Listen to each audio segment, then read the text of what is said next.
신앙 고백에 대해서 말씀을 계속 살펴보고 있는데요. 특별히 현대교회, 개혁교회에서 가장 보편적으로 사용하는 사도신경을 살펴보고 있습니다. 특별히 이 성자 하나님에 대한, 즉 예수 그리스도에 대한 신앙 고백이 분량이 제일 많은데, 그것을 굳이 구분하자면 예수님의 사역에 대해서 인정하는 내용이 예수님의 낮아지심과 높아지심으로 구분할 수 있음을 살펴보면서, 지난주에 예수님의 사역 중에서는 낮아지심에 해당되는 내용을 살펴보았습니다. 예수님은 본래는 하나님이신데 우리의 구원을 위해서 스스로 낮아지셨는데, 그 낮아지심이 역사적 사실로 분명히 드러나 있기에 우리는 그분의 낮아지심 앞에 우리의 지식과 경험을 내려놓고 그분을 더욱 신뢰하며 그분을 믿고 따르겠다라고 결단하는 것이 이 낮아지심에 대한 신앙 고백의 의미임을 되새겨 보았습니다.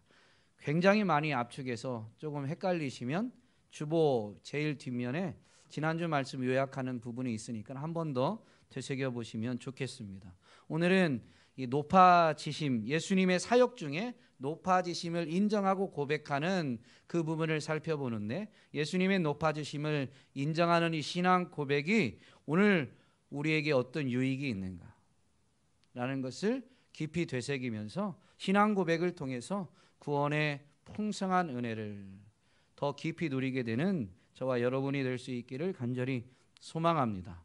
높아지심에 해당되는 신앙 고백의 내용들은 죽은 자 가운데서 다시 살아나셨으며 라고 시작되어지는 부분부터인데, 바로 이 부분은 예수님의 부활을 의미하고 하늘에 오르사 전능하신 하나님 아버지 우편에 앉아 계시다가 거기로부터 산자와 죽은 자를 심판하러 오십니다 라는 내용인데요, 부활과 이어지는 승천, 그리고 하나님 보좌 우편에 앉으심, 그리고 재림과 심판, 사실 심판을 위해서 오시는 재림에 대한 신앙 고백인데요, 이 부분을 하나씩 살펴보도록 하겠습니다. 먼저 부활에 해당되는 내용인데, 죽은 자 가운데에서 다시 살아나셨으며 라는 고백이죠. 여러분은 예수님이 부활하셨음을 믿으십니까?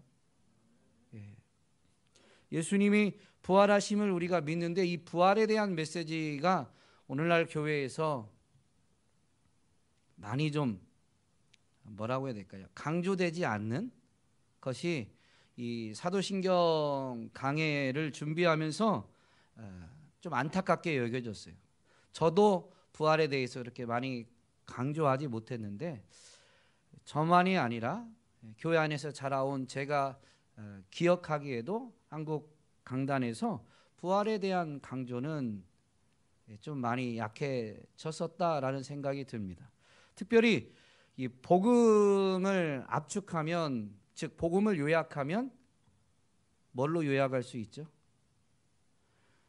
복음은 예수 그리스도에 대한 모든 소식이 복음입니다. 예수 그리스도가 곧 복음입니다. 근데 그 복음, 즉 예수님의 생애, 예수님의 사역, 예수님의 이 사역에 해당되겠네요. 예수님의 가르치신 말씀, 이런 것을 다 요약하면 뭐가 남을까요? 뭐가 이렇게 뭘로 요약될까요?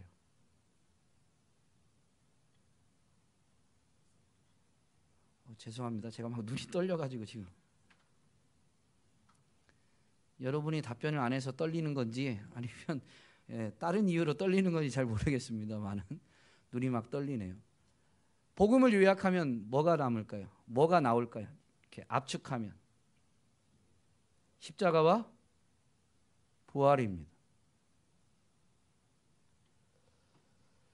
십자가와 부활이 복음의 핵심인데요, 그러면 여러분은 이렇게 신앙생활을 해오면서 십자가에 대한 메시지를 많이 들었나요? 부활에 대한 메시지를 많이 들었나요? 십자가에 대한 메시지를 더 많이 들었습니다. 물론 십자가도 중요하지만 십자가와 함께 반드시 연결되어져야 될 것이 부활입니다. 동전의 양면과 같습니다. 둘 다 중요한 건데요, 복음을 요약하면, 복음의 핵심을 꼽으라면 십자가와 부활인데, 그 중에서도 굳이 더 무게감을 두자면, 그 둘 중에서도 굳이 더 강조점을 두자면 뭐에 두어야 될까요? 눈치가 있는 분은 눈치로 아는데 뭐에 두어야 할까요? 왜요? 눈치로 부활이라고 대답은 약간 했는데 왜 부활일까요?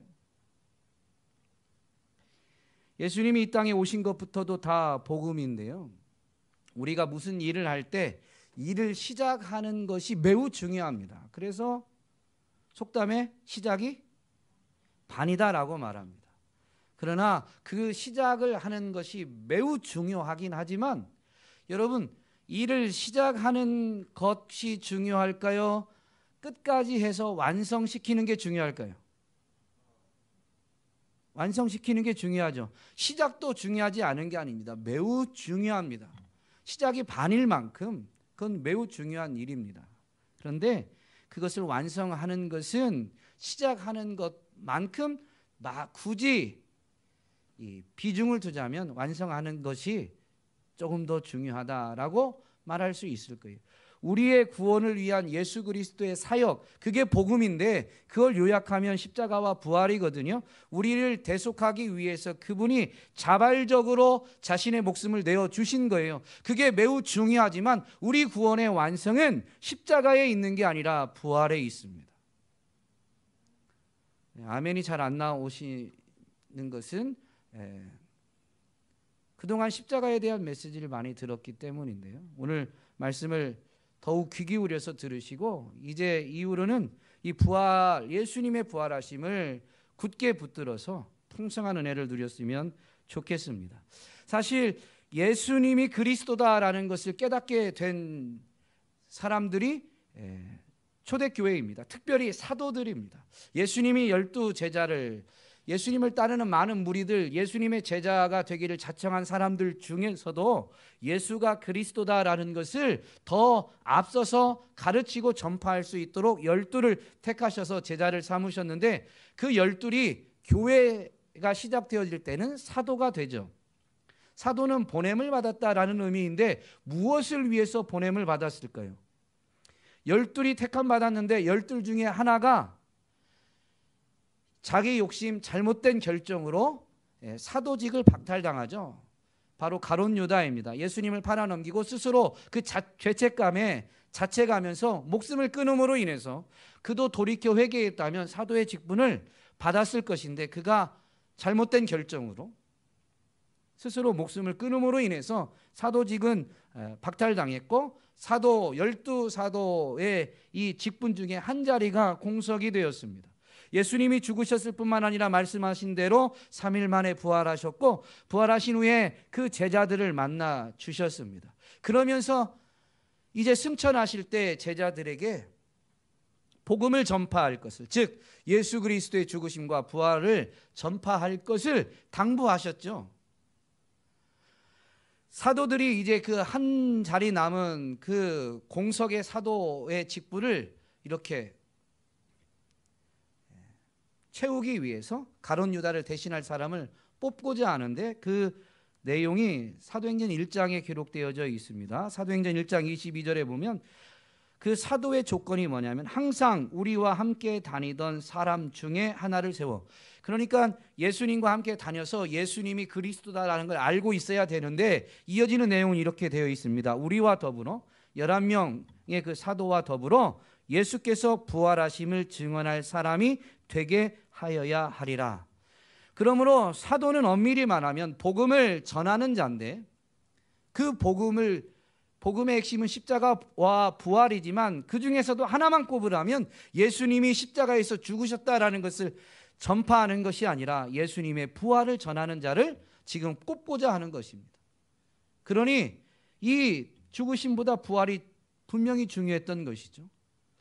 사도들이 예수님의 부활을 증언합니다. 이 사도행전 앞부분을 보면 알 수가 있어요. 그런데 예수님을 십자가에 못 박아 죽였던 그 종교 지도자들이 가장 싫어했던 게 뭐냐면요, 예수님이 십자가에 죽으셨다라는 것을 전하는 게 아니에요.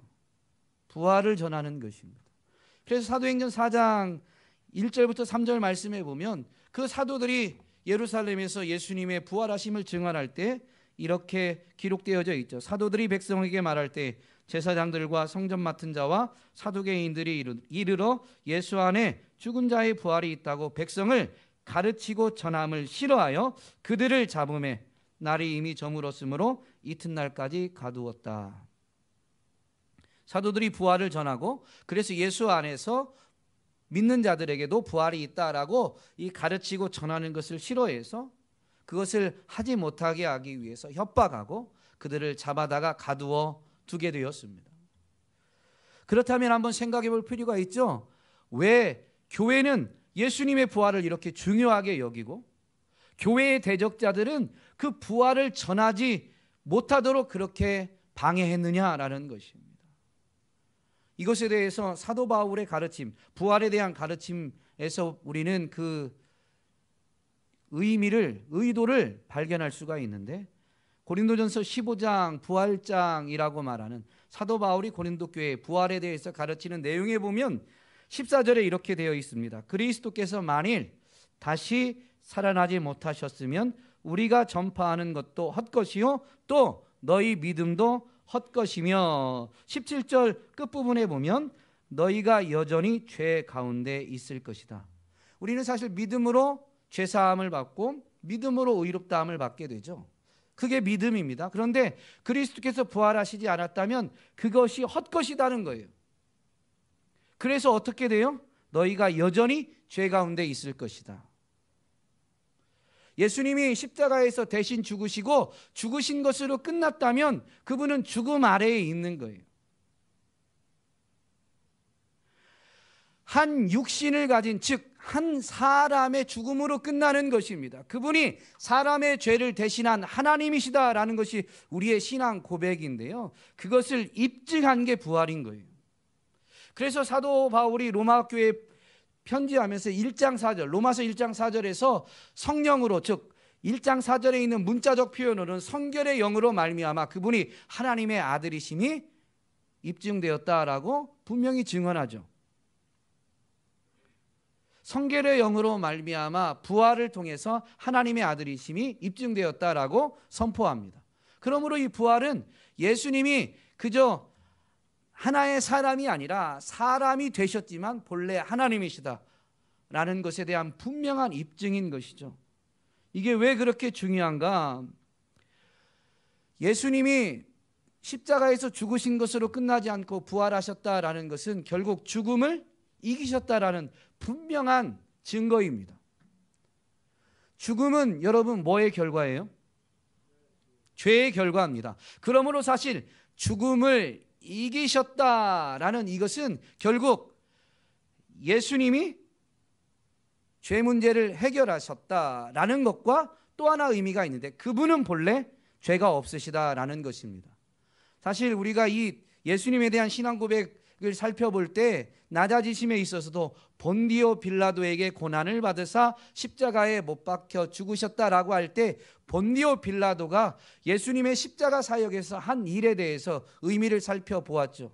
그 사람이 중요한 게 아니라 당시 세상 권세였던 본디오 빌라도 아래에 예수님이 자발적으로 가셨는데 빌라도가 한 역할은 뭐냐면 예수님의 무죄를 선언한 것이고 그리고 예수님을 죽음으로 언도한 사형을 언도한 일을 했다라고 분명히 되새겨 보았습니다.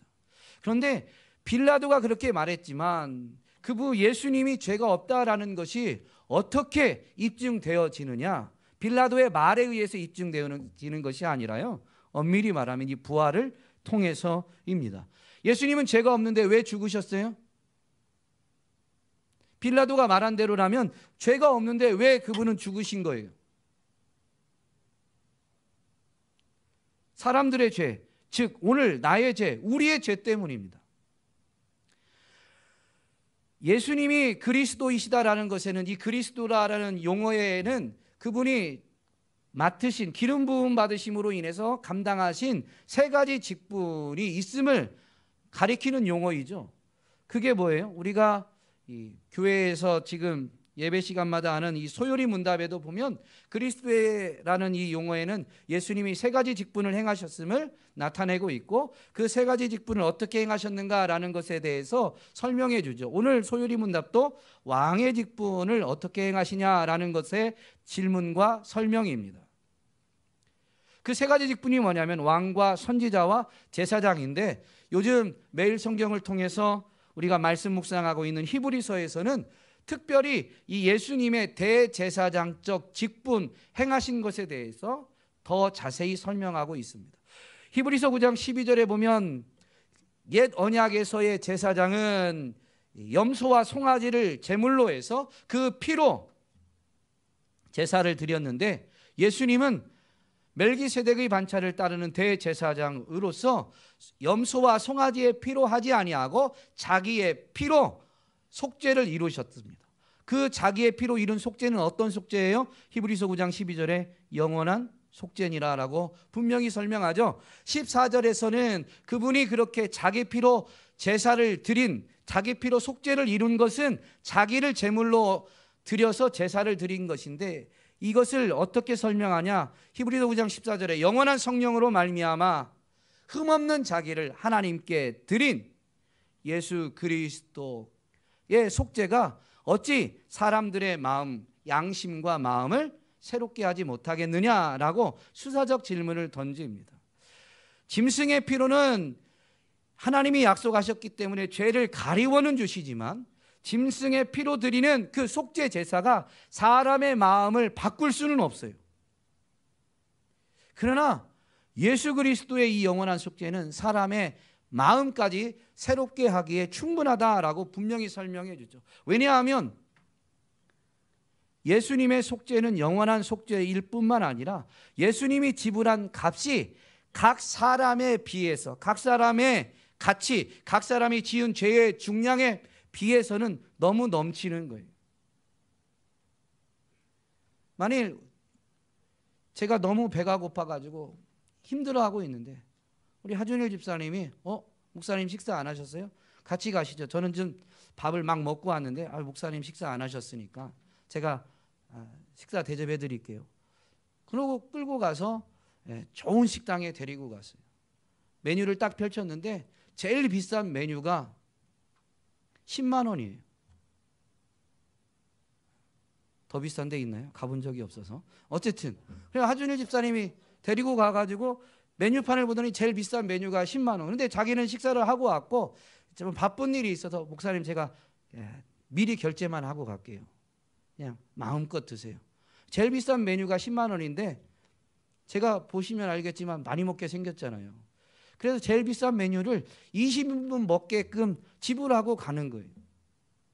그러면 그 한 끼 식사, 저는 한 끼 식사인데 그게 한 끼 식사의 의미일까요? 너무 미안한 거죠. 그러면서도 너무 감사하고. 그래서 제가 해결한 건 한 끼 굶어서 굶주린 것에 대한 해결함이지만 그 해결함은요 한 끼 이상이죠. 마치 이와 비슷한 원리입니다. 그러나 이 비례되는 그 가치의 비율은 전혀 다르죠. 원리가 그렇다는 것입니다. 우리가 평생을 살면서 지은 죄에 대한 그 속죄를 예수님이 영원한 속죄로 이루셨는데 우리가 영원히 이 땅에서 사나요? 그렇지 않아요. 길면 70, 80이라고 시편 90편에서는 말하고, 요즘 시대를 보면 그보다 더 오래 사시는 분들도 있는데 100세를 넘는 분들도 종종 있고 120세를 세계에서 따져보면 120세를 넘는 경우도 종종 있다고 칩시다. 그런데 예수님은 어떤 분이세요? 영원하신 하나님이시잖아요. 처음 듣는 얘기예요. 예수님이 우리의 주와 그리스도가 되신다라는 이 신앙 고백, 나는 그의 유일하신 아들 우리 주 예수 그리스도를 믿습니다라는 이 고백에서 이 주가 의미하는 의미를 분명히 살펴보았죠. 그분은 우리의 죄를 대속해 주셨기 때문에 우리의 주인이 되신다라는 의미이기도 하고, 이 주라는 용어가 여호와라는 이름을 대체한 용어이기 때문에 예수님이 주시다라는 이 고백은 그분이 나의 주인이시다라는 고백과 함께 예수님이 여호와 하나님이시다라는 고백임을 분명히 되새겨 보았습니다. 그것은 예수님이 비록 육을 입고 이 땅에 오셨지만 그분은 영원하신 하나님이다라는 의미인 거예요. 길어봐야 120년, 더 좀 더 잡아서 150년을 사는 우리가 쉬지 않고 죄를 진다고 해도 영원하신 하나님이 자기의 생명을 내어주심으로 인해서 우리가 짓는 죄에 대한 속죄를 이루셨습니다. 그래서 그분의 속죄가 영원한 속죄인 거예요. 그러니 2000년 전에 일어난 사건이라도 그분의 속죄가 영원한 속죄가 되어집니다.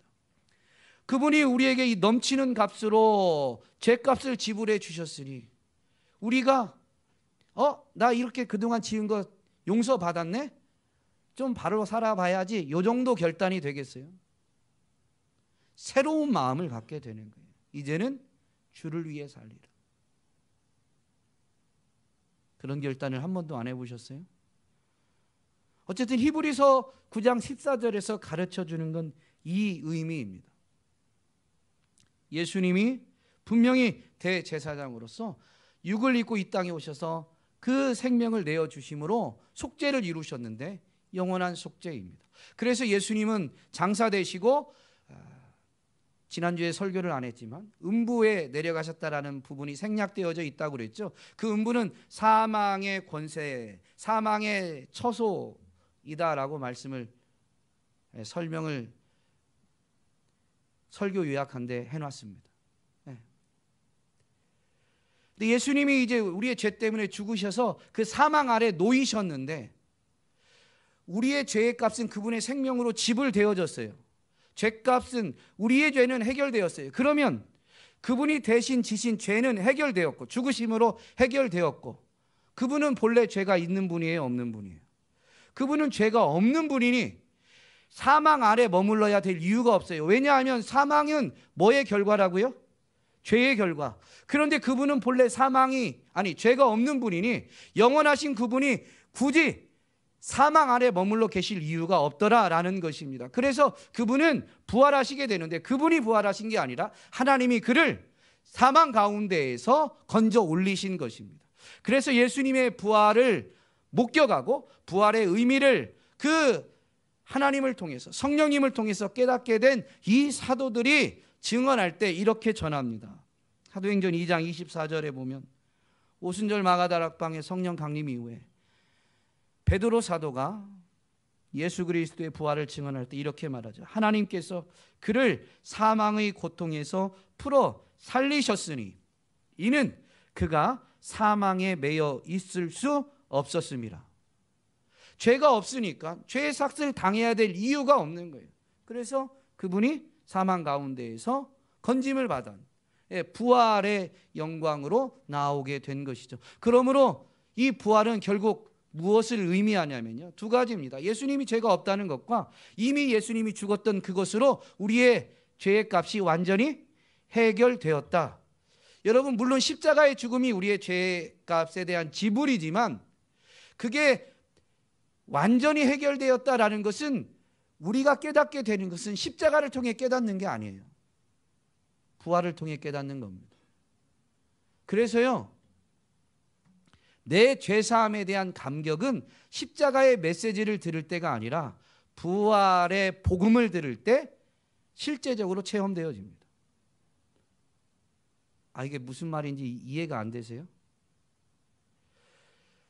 사도 바울이 다메섹 도상에서 가다가 예수님을 영적으로 만납니다. 육신적으로 만난 게 아니에요. 사도행전 9장에. 그때 그 영적으로 만난 예수님은 어떤 예수님이에요?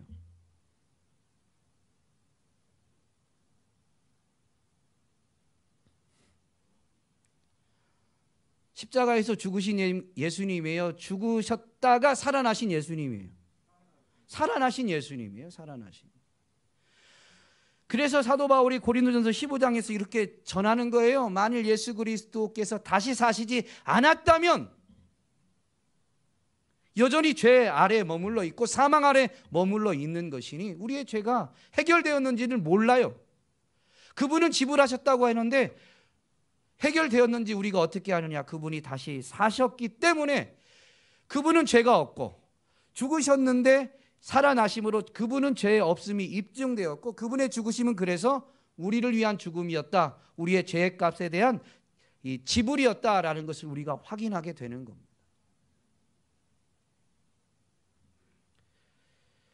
저는 이게 좀 흥분되는데 여러분은 좀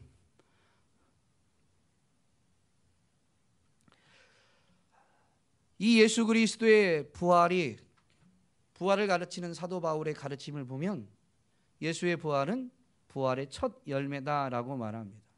첫 열매라는 것은 계속 이제 부활의 역사가 있을 것이다라는 것이고 그 부활의 역사는 누구에게 주어져요? 그리스도 안에 있는 자들, 즉 그리스도를 믿는 자들에게 주어집니다.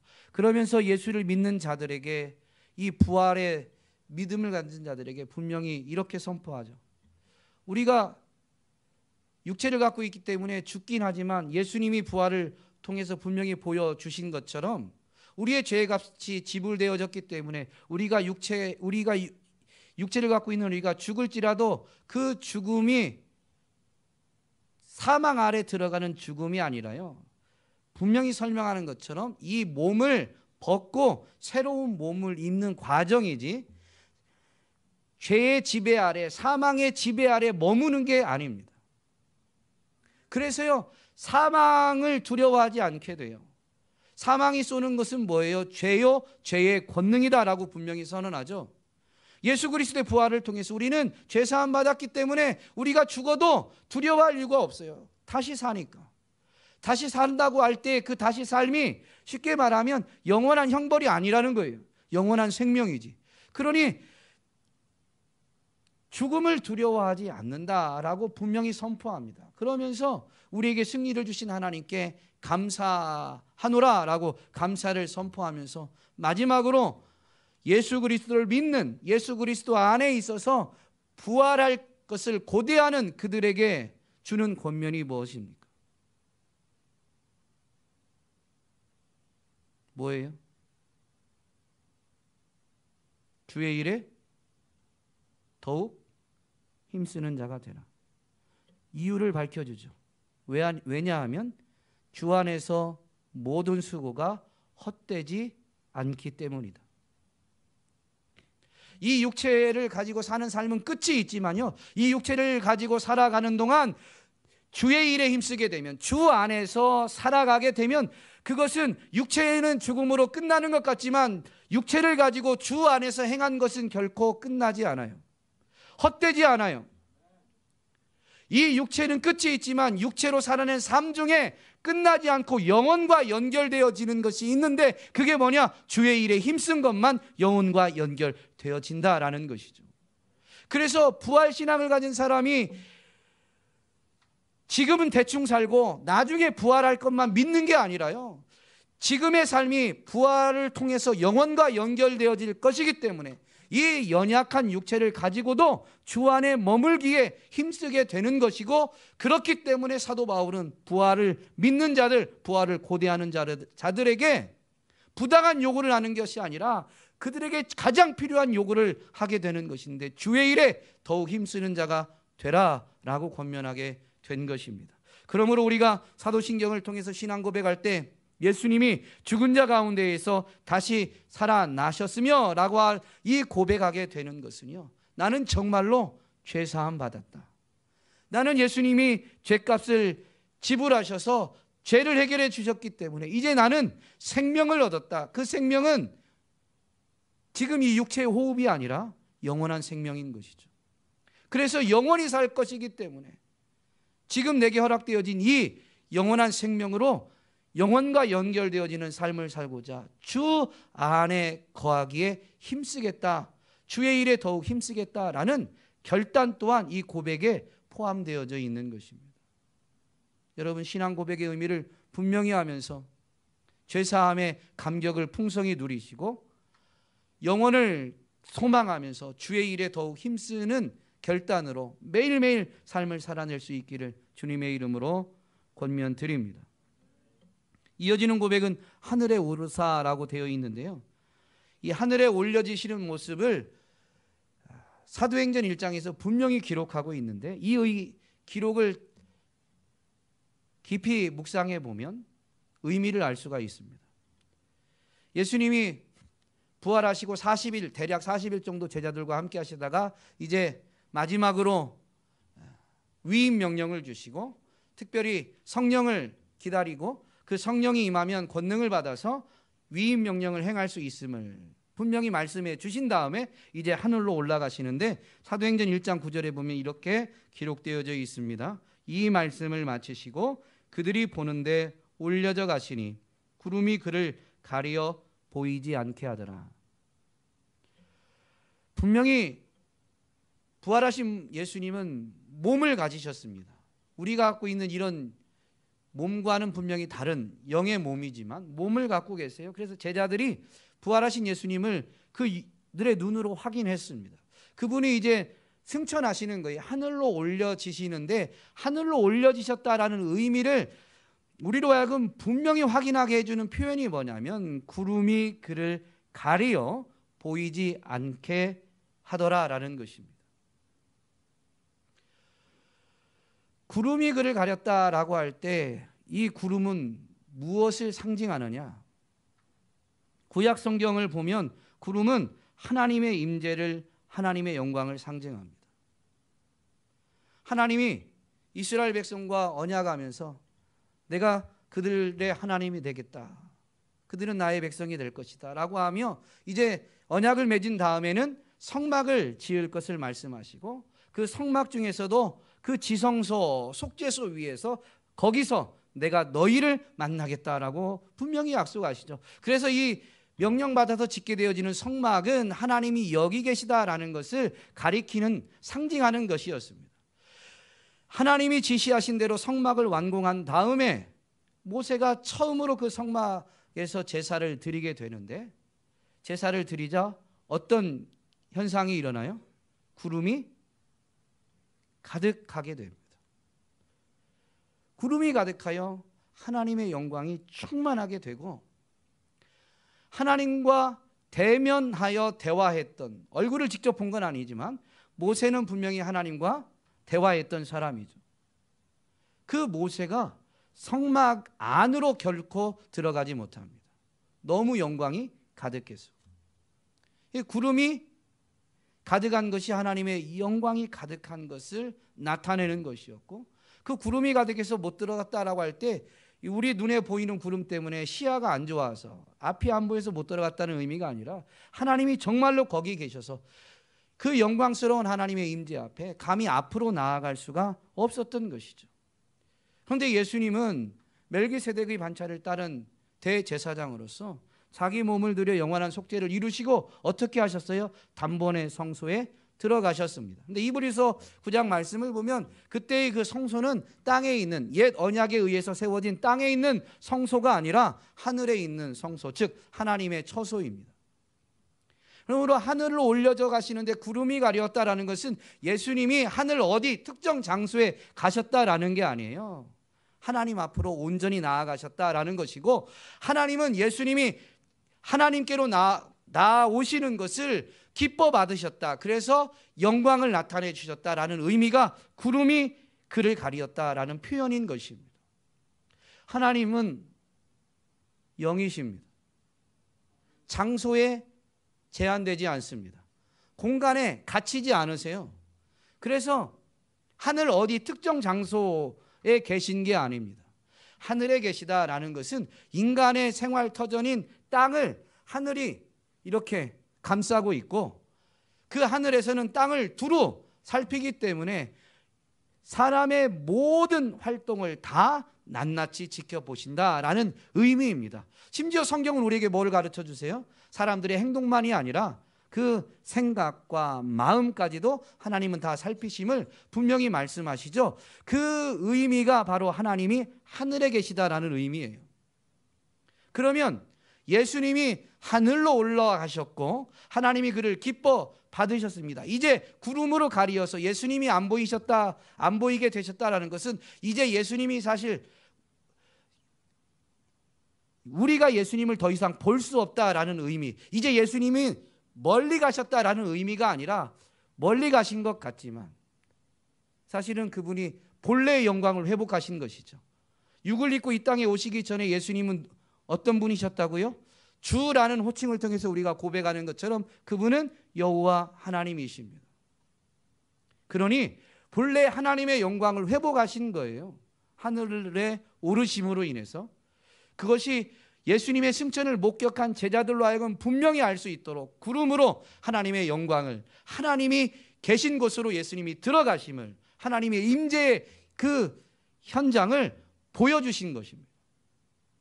그러면 예수님이 하나님께로 온전히 나아가신 하나님이 되셨다, 본래의 영광을 회복하셨다라는 것은 무슨 의미냐면 예수님이 하나님처럼 어디에나 계신다라는 의미입니다. 여러분은 아멘이 별로 없으시네요. 주일학생들은 이거 잘하는데, 주일학생들한테 복음을 전하고 영접 기도를 시킨 다음에 꼭 물어보죠. 건우야 영접 기도 한 다음에 그럼 이제 예수님 어디 계시지? 뭐라고 답변하나요? 어디에? 내 마음에. 하늘로 올려져 가신 건 줄 알았는데 그 의미가 뭐냐면 하나님이 온 땅에 충만하시다. 예수님도 이제 온 땅에 충만하신 거예요. 내가 여기 있는데 예수님이 이제 하늘에 계시니 나랑 멀어진 게 아니라 사실은 이제 본래의 영광을 회복하셔서 내가 있는 곳에도 예수님이 계신 거예요. 내 마음에도 예수님이 계신 것입니다. 여러분, 그러므로 이 하늘에 오르사라는 이 신앙 고백은 결국 무슨 의미냐면 야곱 같은 인생이 베델을 체험하는 거예요. 야곱이 체험한 베델이 무엇입니까? 야곱의 베델 체험이 뭐예요? 형 에서 대신 아버지 형을 속이고 아버지가 장자에게 내리는 축복을 가로채게 되죠. 그것을 뒤늦게 깨달은 형이 분노하면서 이제 때만 되면 내가 야곱을 반드시 죽이리라라고 에서가 이를 갈게 됩니다. 그런데 그걸 야곱의 엄마가 보게 되죠. 리브가가 보게 됩니다. 아니네요. 맞죠? 저도 순간 여러분의 목사가 이렇게 머리가 안 좋습니다. 기도 많이 하셔야 돼요. 그래서 그 리브가가 이제 야곱에게 이야기하게 되고 이제 계획을 세워서 야곱을 도피시키죠. 그래서 야곱이 사실은 라반의 집에 가서 배우자를 얻고자 하지만 엄밀히 말하면 도망자로 가는 것입니다. 그러니 야곱이 혼자 긴급하게 도망가죠. 그래서 이제 할 수만 있으면 멀어져 가야 되니까 그래서 하루 길을 가가지고 저녁 때쯤에 이제 들에서 잠을 자게 됩니다. 어딘지도 모르고 잠을 자게 되는데 그날 꿈을 꾸게 되는데 꿈에 보니까 사닥다리가 땅에서 올려져 있는데 하늘에 맞닿아 있고 그 사닥다리를 통해서 천사들이 오르락내리락 하고 있는 것이죠. 그래서 눈여겨보니까 하늘에 있는 하나님을 발견하게 되고 그 하나님의 말씀을 듣게 됩니다. 그때 하나님이 꿈을 통해서 야곱에게 주신 말씀, 약속이 뭐예요? 내가 너의 하나님이 되어서 네가 어디로 가든지 내가 너와 함께 있고 너를 지켜줄 것이다. 그리고 아브라함과 이삭에게 약속한 그대로 이 땅으로 돌아오기까지 내가 너를 지켜줄 것이다 라는 말씀을 하십니다. 그리고 나서 야곱이 꿈을 깨죠. 꿈을 깬 다음에 야곱이 뭐라고 고백하게 됩니까?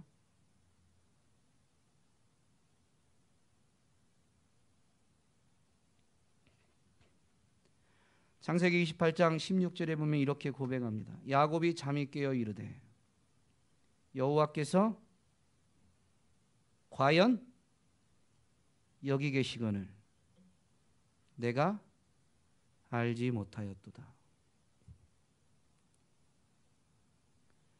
우리는요, 무엇에 쫓기거나 무엇에 두려움을 갖게 되면 하나님이 지금 나와 함께 하신다라는 것을 잊고 살 때가 많이 있습니다. 그런데요, 분명히 여러분 기억하셔야 돼요. 예수 그리스도 안에 있는 우리에게는 임마누엘의 은혜가 이미 성취된 것입니다. 우리가 연약해서 육체를 갖고 있어서 무언가에 쫓기고 두려움을 갖고 무언가에 이렇게 매여 있게 되면 예수님이 나와 함께 하신다, 임마누엘의 은혜가 내게 주어졌다라는 것을 잊을지라도 이 신앙 고백, 그분이 십자가에서 죽으시고 장사되셨다가 사흘 만에 죽은 자 가운데에서 다시 살아나셨으며 하늘에 오르셨다라는 이 신앙 고백을 할 때 그분이 하늘로 올라가셔서 내게 멀어지신 것이 아니라 육을 가진 그분이 본래의 영광을 회복하셔서 이제 언제나 어디서나 나와 함께 하신다라는 것을 되새겨야 되는 거예요. 그래서 몰랐던 그때 이 신앙 고백을 통해서 야곱이 베델에서 고백한 것처럼 과연 하나님이 여기 계시거늘 내가 알지 못했다 라고 분명히 고백할 수 있어야 되는 것이죠. 여러분, 하나님이 나와 함께 하신다, 하나님이 여기 계신다라는 것을 깨닫게 되면 어떤 변화가 있느냐, 그 꿈을 통해서 여기 하나님이 계시다라는 것을 발견한 야곱이 어떻게 합니까? 분명히 그 꿈을 꾸기 전까지는 야곱은 도망자로 혼자 지금 외롭게 갈 길을 가고 있는데 하나님이 함께 하심을 알았어요.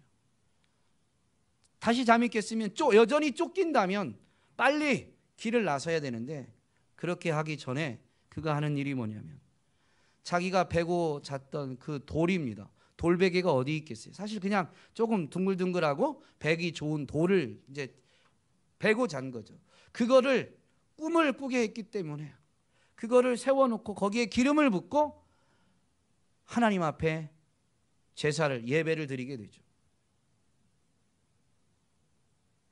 하나님이 여기 계시다라는 것을 알게 되면요, 이제 인생이 어떻게 해요? 내 생각대로 내 고집대로 살던 사람이 하나님이 여기 계시기 때문에 하나님을 인정하고 이제 하나님을 의지하고 하나님의 뜻대로 살고자 합니다. 그게 뭐냐? 예배입니다. 시간을 정해서 와가지고 사도신경을 외우고 사회자의 진행에 따라 찬송을 하고 하는 게 예배가 아니라 그건 예배의 형식이고, 그런 것들을 통해서 이루어지는 예배는 뭐냐? 하나님이 나의 하나님이십니다 라는 것을 진실되게 고백하고 인정하는 거예요. 하나님이 나의 하나님 되심을 인정한다면 이제는 내가 주인이 아니니까 내 멋대로 살 수 없잖아요. 그래서 내 멋대로 하려고 했던 나의 생각, 나의 계획, 나의 욕심을 내려놓고 하나님의 뜻에 복종하게 되는 것입니다. 그게 예배예요. 하나님이 과연 여기 계시다라는 것을 예배당에서만 확인하는 것이 아니라 신앙 고백할 때, 여러분 이제 예수 그리스도의 구원의 은혜를 받은 자들은 이 신앙 고백할 때 그분이 하늘에 오르셨음을 고백하게 될 때 하늘에 오르신 그분은 사실 우리 가운데 계심을, 우리와 함께 하심을 인정하면서 이제는 그 하나님 앞에서 하나님을 기쁘시게 해드리기 위해서 하나님의 뜻이 이루어지는 것을 위해서 삶을 살기로 결단하게 되는 것이죠. 그래서 예배자의 삶을 살아가게 되는 것입니다. 오늘 저와 여러분이 예수님이 하늘에 오르셨다라는 이 분명한 신앙 고백의 의미를 되새기면서 자주 있기 때문에 우리는 이 신앙 고백을 자주 하면서 임마누엘의 은혜를 더 풍성히 누려야 될 줄로 믿습니다. 우리의 삶, 우리의 고백, 하나님이 과연 여기 계시다라는 그 삶과 입술의 고백이 하나님을 보지 못하는 자들로 하여금 하나님 살아계시네. 야, 하나님 어떤 분인지 모르겠는데 너를 보니까 하나님 정말로 선하신 분이시구나. 너를 보니까 하나님 정말로 좋으신 분이구나. 하나님 정말로 너를 보니까 하나님은 우리의 연약함을 도와주시는 분이구나. 너를 보니까 하나님은 정말로 복 주시는 분이구나. 그런 하나님 나도 믿고 싶다. 이런 역사가 이루어지게 되기를 주님의 이름으로 축복합니다. 가능한 이유가 뭐냐면 하늘에 오르신 그분이 하나님 보좌 우편에 앉으셔서 우리를 위해 중보하시기 때문입니다. 보좌 우편에 앉으셨다라는 것도 상징성이죠. 우편이라는 것은 힘의 상징이고 지위와 직분으로 보면 다음 가는 서열이거나 또는 그 직분을 이제 계승할 자의 위치가 오른편입니다. 그래서 예수님이 하나님 오른편에 앉으셨다라는 것은 하나님의 아들이셨던 그분이 하나님의 기업을 물려받는다. 그래서 우리는 예수 그리스도를 상속자라고 말하고 예수를 믿는 우리가 그리스도와 함께 상속자가 되었다라고 고백하게 되는 것입니다. 그게 로마서 8장의 가르침이죠. 그렇게 하나님으로부터 통치권을 물려받는 예수 그리스도께서 거기에서 하시는 일이 뭐냐면 우리를 위해 친히 간구하시는 일입니다. 로마서 8장 34절은 이 예수님의 중보 사역에 대해서 분명히 가르치면서 이렇게 설명해 주죠. 누가 정죄하리요? 죽으실 뿐 아니라 다시 살아나신 이는 그리스도 예수시니 그는 하나님 우편에 계신 자요 우리를 위하여 간구하시는 자시니라. 제가 실수하고 넘어질 때가 있죠. 저도 죄를 지을 때가 있습니다. 연약하니까. 그런데 누구도 정죄할 수 없는 이유는 제가 실수하고 넘어질 때 사단은 저를 참소하겠지만 하나님 보좌 우편에 계신 예수님이 그렇게 저의 연약함을 도와주시는 거예요. 제가 연약해서 죄를 지면 심판을 받아야 돼요. 정죄를 받아야 돼요. 형벌을 받아야 돼요. 근데 그때 예수님이 그렇게 중보해 주시는 겁니다. 민수의 저 죄를 위해서 내가 이미 십자가에서 생명을 내어 주었습니다. 어느 누구도 저희가 여전히 실수하고 넘어질 수 있지만 그것에 대해서 정죄할 수가 없게 되어지는 것이죠.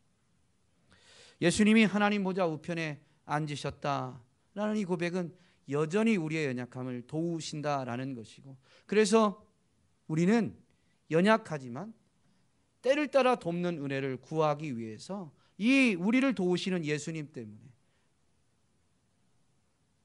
하나님의 은혜의 보좌 앞에 담대히 나아갈 수가 있게 되는 것입니다. 그래서 때를 따라 돕는 은혜를 입고 정말로 하나님의 자녀다운, 하나님의 상속자다운 삶으로 점점 빚어지고 나아갈 수가 있게 되어지는 것이죠. 이 은혜를 풍성히 누리는 저와 여러분이 될 수 있기를 주님의 이름으로 축복합니다. 마지막으로 거기로부터 산자와 죽은 자를 심판하러 오신다라는 고백인데요. 여러분, 예수님을 믿지 않는 자들에게는 이것은 크고 두려운 이야기이지만 예수님을 믿는 자들에게는 거기로부터 산자와 죽은 자를 심판하러 오신다라는 것은 유일한 위로입니다. 유일한 위로입니다. 예수님을 믿지 않는 자들은 그 믿지 않음으로 인해서 죄 문제를 해결받지 못하고, 그래서 주님이 다시 오실 때 지옥 형벌을 받게 되죠.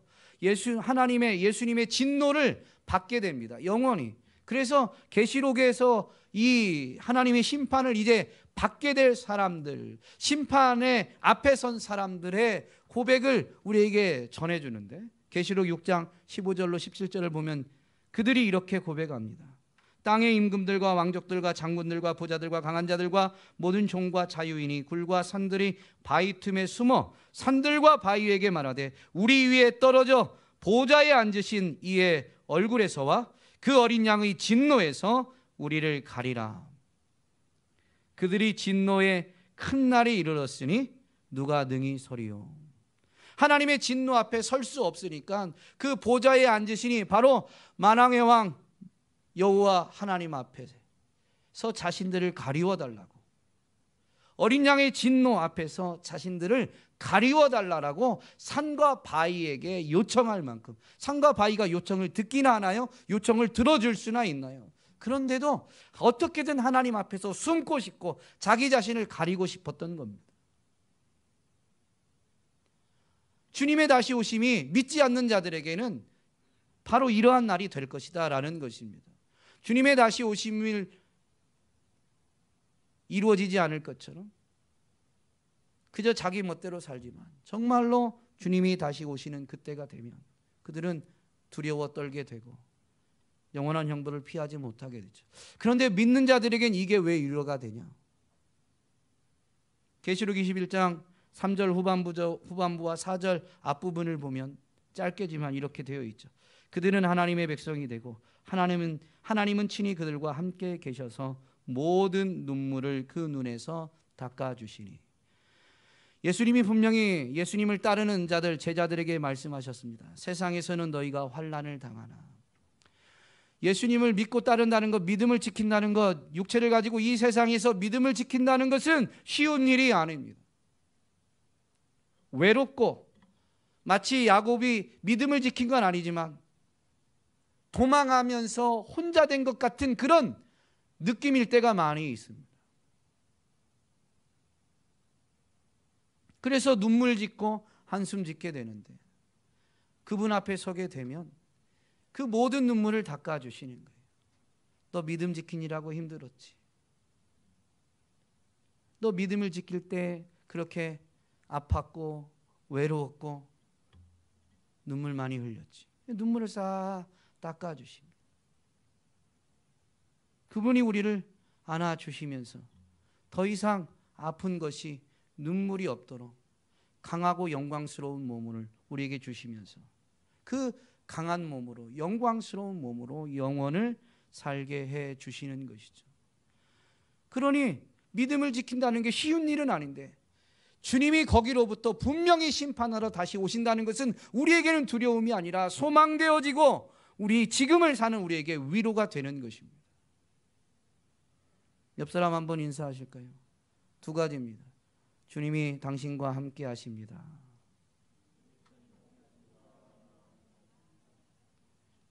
한 가지 더, 당신의 모든 수고를 갚아주시려고 주님이 다시 오십니다. 한번 인사하시죠.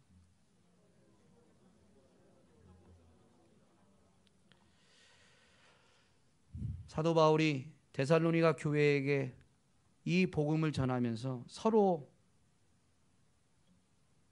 위로하도록 권면을 하는데 데살로니가전서 4장 17절 보면